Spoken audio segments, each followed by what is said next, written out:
Welcome to Braze Education Academy. In today's video we'll see the Hindu editorial summary of At the Root of India's Manufacturing Challenge.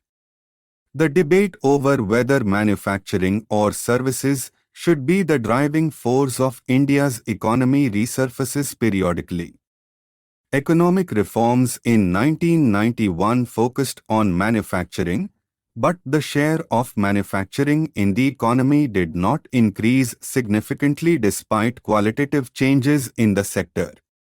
Initiatives like Make in India and the Production-Linked Incentive Scheme have not yielded impressive results, with manufacturing growth lagging behind agriculture and services. The government has taken measures to support the corporate sector, such as reducing tax rates and improving the ease of doing business, and increased public investment in capital expenditure.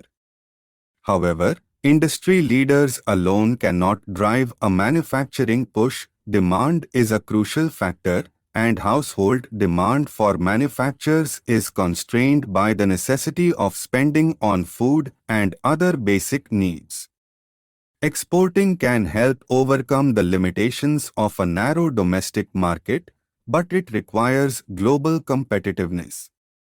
Infrastructure, skill level of the workforce, transportation, power availability, space, and waste disposal services are key factors for successful exporting.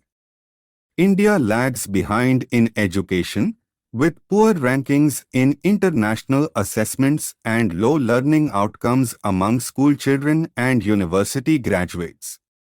The lack of vocational training institutes and technical training opportunities hinders the development of a skilled labor force. The economic reforms of 1991 overlooked the need for a comprehensive ecosystem, including education, training, and infrastructure, for manufacturing to thrive. Liberalizing reforms have reached their limit, and a holistic approach is needed to build the necessary foundations for manufacturing growth in India. Thank you for watching this video. We wish this will be helpful for you. Like, share and subscribe to our channel.